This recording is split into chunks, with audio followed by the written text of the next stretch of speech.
Gold trusted gold buyers. మీరు తాకట్టు పెట్టిన బంగారాన్ని విడిపించి ఈ రోజు ఉన్న మార్కెట్ ధరకు కొనబడను.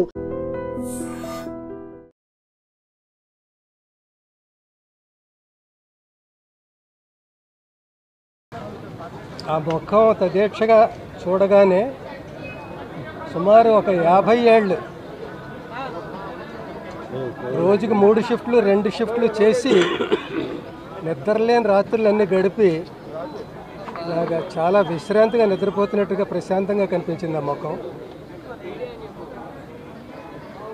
ఎప్పుడో నాటకాల రోజుల నుంచి మేము మిత్రులం. అప్పుడు నేను నాటక రచయితను కూడా కాబట్టి నా నాటకాలన్నీ ఆయన ఆడాడు బ్యాంక్ కాంపిటీషన్స్లో. కొన్నిటికి నేను ఆయనకి డైరెక్షన్ చేశాను.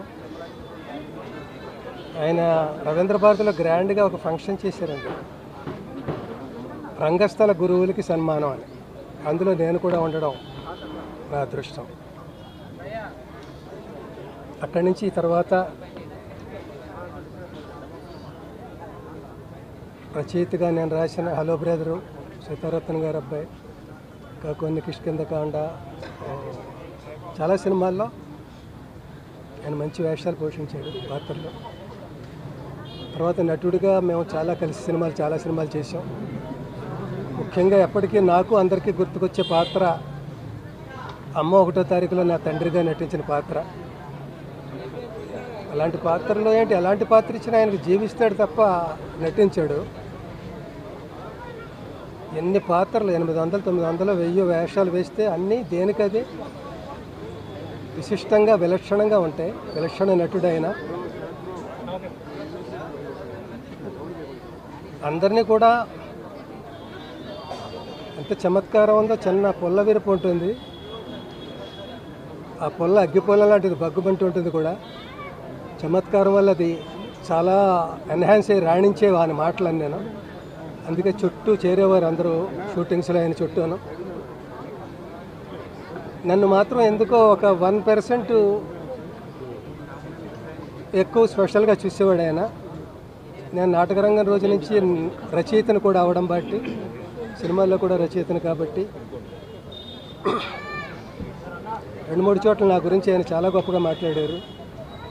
ఒక చోట సినిమా రంగంలో మధ్యతరగతి జీవితాలని కె బాలచంద్ర గారు ఎలా ఆవిష్కరిస్తారో, రంగస్థలంలో ఎల్బి శ్రీరామ్ దానికి ధీటుగా అంత బాగా రచించి ప్రదర్శించి ప్రేక్షకుల మన్ననలు పొందారు అని ఒక చోట అంటే, ఇంకో చోట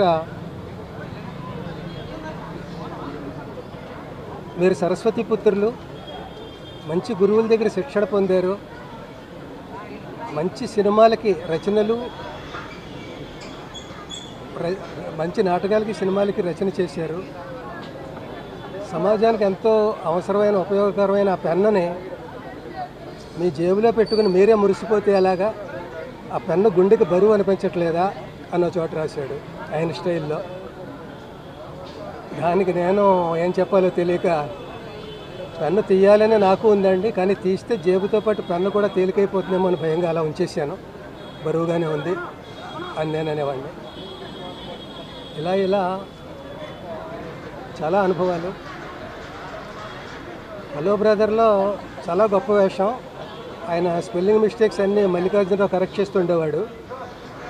కమాన్ మార్చ్ అంటే ఇది మార్చి కాదు ఏప్రిల్ అని, అలాగో అవి స్పెల్లింగ్ మిస్టేక్స్ ఎప్పుడు బాగు చేయాలి మానేస్తావరాను అనేవాడు.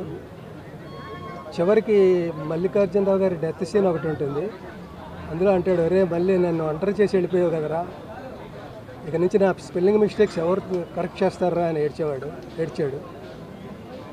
అలాగే ఇప్పుడు మాలాంటి కమెడియన్లు, క్యారెక్టర్ ఆర్టిస్టులు మేమందరూ చాలామంది ఇప్పుడు మా స్పెల్లింగ్ మిస్టేక్స్ అంటే మా తప్పులు ఎవరు కరెక్ట్ చేస్తారు, ధైర్యంగా మాట్లాడగలుగుతారు అని గుర్తుకొచ్చింది నాకు. అది